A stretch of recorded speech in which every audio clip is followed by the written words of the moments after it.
Hello YouTube, and in this video I'm going to be talking about how social media conditions you, specifically in two ways, and these two ways are not that interconnected, to be honest, but at least I find them to be very interesting. So the first is, I think, something that every single person knows. It's perfection. You know, it's like on Instagram, you see a curated feed of all these happy and perfect moments of other people's lives. And then you sit there thinking, why isn't my life like all of these other people's lives? You know, you constantly see happy people on social media, but you're not happy all the time. And then you just start to think, what's wrong with me? The thing is, nothing's wrong with you. You've just been conditioned to think that people have perfect lives. And certainly people don't have perfect lives. Nobody is happy all the time. No one. You aren't supposed to be taught that people are. Because nobody is. Nobody is happy 24/7, 365 days of a year. It's like, no one is. Absolutely nobody is. And it is because of social media that has made this into a thing now. Before social media, this didn't happen because you couldn't connect with so many people at once. You couldn't see what people selectively curated for you to see. You know, it's like every single person on social media is marketing something to you. They're marketing their lives. On Instagram, they're marketing what they take pictures of. On Twitter, what they tweet about. It's like everyone is marketing something online now. Including me, including this video. I am marketing to you a set of beliefs, in a sense. But in this case, right, I don't think that I'm convincing you that every other person is having a perfectly happy life. At least I hope so. The second is virtue signaling. And this has inseminated the culture, at least in Western societies. Pretty much every mainstream platform is just a circle jerk of virtue signaling. Oh, look how virtuous I am. Look at me, I'm so virtuous. I'm a black, non-binary, birthing person. Like, bro, like, needing all those words to describe you, that's pretty pathetic, to be honest. Like, oh, I'm black, I'm non-binary. It's like, yeah, I mean, look, man, if you really need to prop up your ego like that, to virtue signal like that, like, I mean, something must have happened to you, and, well, if you feel like you need to do it, just feel sorry for you. And, I mean, so much of social media, especially Twitter, like, Twitter is just a cesspool of virtue signaling. Like, oh my god. You know, that's like one thing I'm very glad that I never got into, is like Twitter. Good god. Twitter is simply just a cesspool of, in a sense, degenerates to an ideology. Like, holy fuck, man. Like, Twitter is not the place to go to. But anyway, back to the whole social media conditions you. The thing is, people spend, honestly, most of their lives now on social media. You know, like, hours each day. And it's like, if you think about the hours each day, and then you multiply that by, like, each year, it's like, you spend so many hours. Like, let's just say you spend 3 hours a day on social media, which I highly doubt.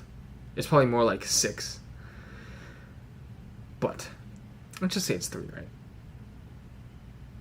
That's like 1,100 hours per year. That is so much time. That's like, yeah, around like 50 days. Like 50 total days spent on social media. And the thing is, these hours used to be spent with friends in real life. You know, like you actually get to talk to people, you get to see their faces, you get to interact with the person. But instead now it's just a line of text, maybe a video, maybe a picture. We're disconnected. We're a disconnected generation. And then other times when you aren't with friends, right? In the past, you would just be alone. And it's like nobody's ever alone. Ever anymore. Like nobody ever just puts the phone down, puts it away, takes off all technology, and just goes on a walk with their thoughts. It's like no one does that anymore. Because we spend all of our time, all our remaining time on social media. And that is probably the most obvious reason as to why social media is conditioning us. It's just the length of time that we spend on it. It's like we go so into it, and it becomes a part of our lives. It controls us. And one thing I want to talk about is about depression. Specifically, why the question should not be, why is there so much more depression, but why isn't everyone depressed? You know, it's like, social media has already been shown, and I'm pretty sure you already know, but if you don't, social media is linked with higher rates of depression, especially among teenage girls. And if you think about it, right, just from social media, you see curated feeds of perfection in people's lives. It's like, okay, you're just constantly comparing yourself to other people. Why wouldn't you get depression then? You know, you're reinforcing the fact that your life sucks in a sense. So why wouldn't you get depression? Right. And the question is rather, why isn't everyone getting depression? You know? It's like, we know why more people are getting depression, but why isn't everyone getting depressed? Like, that's the true question. Like, why isn't everyone who is on social media depressed? I don't know. Could be some genetic predispositions. People who are more predisposed to be able to handle these things. Maybe a gender thing. In general, women are more neurotic than men, right? So that leads to higher rates of depression. So maybe, I have no idea, but like, it's quite interesting how very little people are asking, why isn't everyone depressed? You know, in a society where social media is everywhere and perfected feeds are curated for you all the time, you know, why aren't you depressed? I don't know, just a question to get out there. But anyway, as I've said, Instagram is one of those platforms that just shows you perfection, right? It shows you what that person wants to show you, their perfected lives. You don't get to see the times when they're sad, when they're down, when they have darker days. You don't get to see that because they don't choose to post it, right? Whether that be because they know that won't get as many likes, as much engagement, or whatever. It's like, people in general don't post negative things on social media. And because of that, because you don't actually get to see a full person, you instead feel inadequate. You feel like something's wrong with you. You know, it's like, damn, my life's not like that. Like, I don't feel happy all the time like that. Like, when I'm eating something, I feel a little guilty sometimes. It's like, I don't feel happy. It's like, when I'm living my life, sometimes I just feel sad. It's like, you don't get to see that on social media. And because you don't see it, you can't feel it. You know, like, you can, like, mentally reason with yourself and say that, oh, I'm seeing only the positive things, right? But you won't feel it. Like, you can logically think with the frontal cortex, but what you see is different, and what you see influences what you feel much more. Like, you can't rationalize yourself out of feelings, right? You just can't do it, because the two things are separated. Like, when it comes to rationality and raw emotion, the raw emotion is going to win, like, pretty much every single time. Just no wonder that even if you know that social media is bad for you, that is a cause for your depression, even if you know that, it doesn't change how you feel about it. And so on the other side, social media also conditions you to be of a certain political orientation. Most big companies like Google, like Meta / Facebook, are I would say, left-leaning, right? And so it can very quickly become a conditioning for you to be less white, more black, more minority, and that's a very big issue. I'll get into why. To begin with, no one is speaking bluntly anymore. No one, there's fear in saying certain things, and I'm sure you've felt it. Fear of being cancelled. And this isn't just something like the alt-right says. No, cancel culture is real, and it's here for you. Just some examples of what I mean by people don't speak bluntly anymore. It's trigger warning. You may be uncomfortable with this. This may offend you. I don't mean to offend you. Basically, by doing that, you're just prostrating yourself so that nobody is going to be convinced of your argument. It's all and good and well to be balanced, right? I'm not saying you shouldn't be balanced.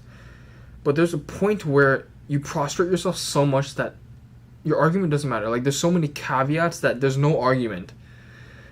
It's and that's a result of cancel culture. And anyone who doesn't want to be harmed by cancel culture will either speak the ideology. And honestly, at this point, I feel even if you caveat so much, it doesn't even matter. So, at least personally, I'll just say, fuck that. I'm going to say what I want to say. And that's that. And the reason why cancel culture is a problem is because of freedom of speech. And anyone who has come from an authoritarian country, who has immigrated from China, from Cuba, from Venezuela, from Russia, anyone who has come from those countries can tell you that freedom of speech is limited there. You cannot say everything that you want to say. You are limited in what you can say. There's just straight up things that you say and you will go to jail, essentially. And you'll never be seen again.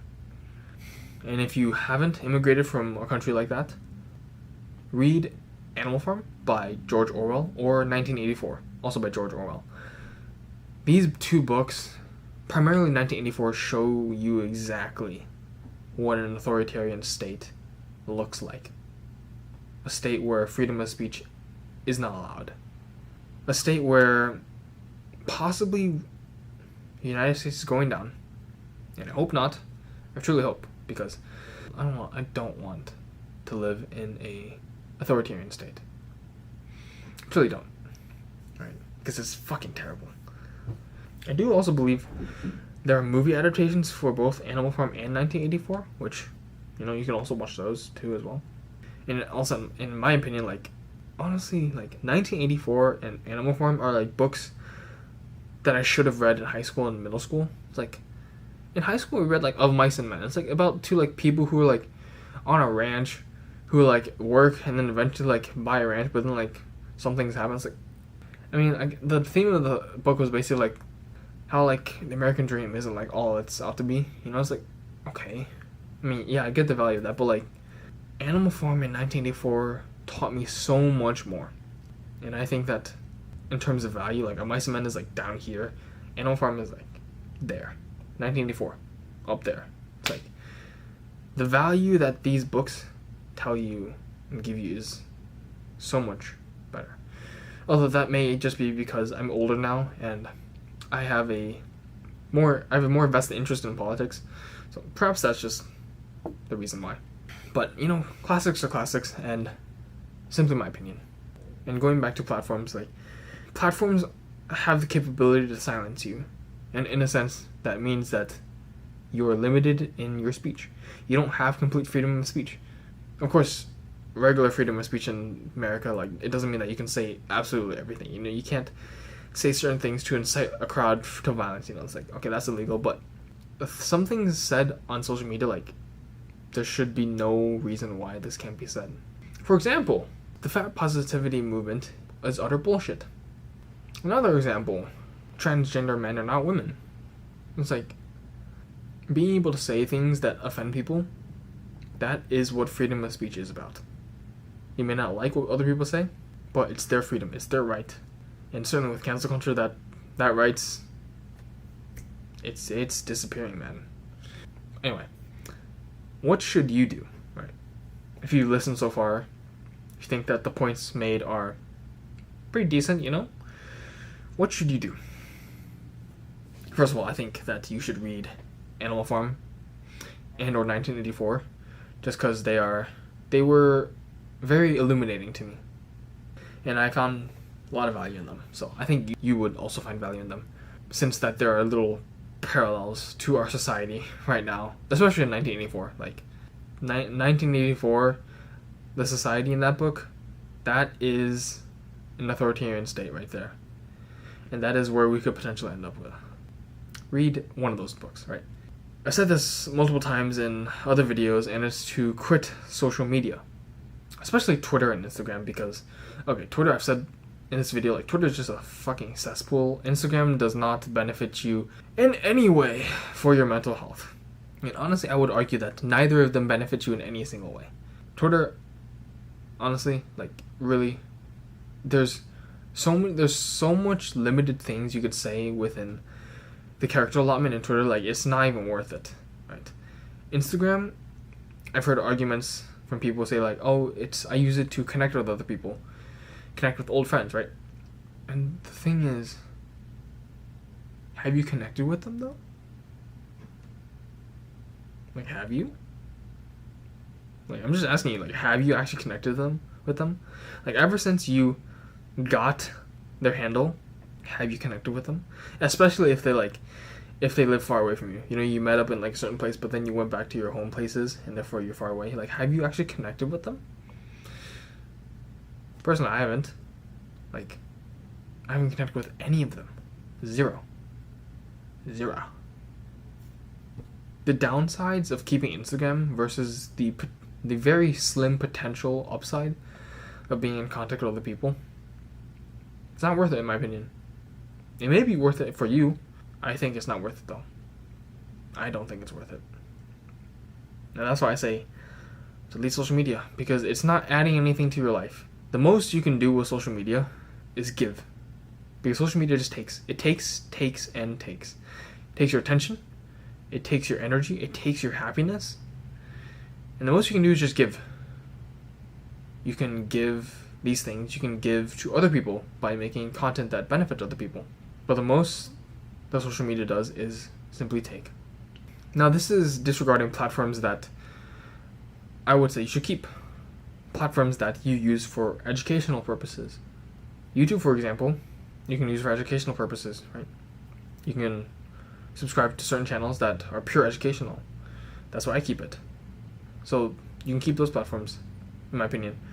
Except for TikTok, because I just have a burning hatred for TikTok. Like, I really do have just a burning hatred for that platform. Like, nothing on that platform is worth it for me. Like, absolutely nothing. Like, the amount of polarization, the amount of conditioning on that platform is absolutely horrendous. Like, TikTok literally conditions you to have a shorter attention span. And, like, it's the same thing with YouTube Shorts, but, like, TikTok is, in my opinion, way worse. And also, I don't trust the company behind it. Because, one, it's controlled by the CCP. And, well, let's see. The CCP, is potentially harvesting organs from people as a human rights violation, also sending them to concentration camps. Yeah. I don't know about you. I don't really want to associate with that party. So, just saying. But if you have made it this far, I hope that you found value in this video, and I'll see you next time.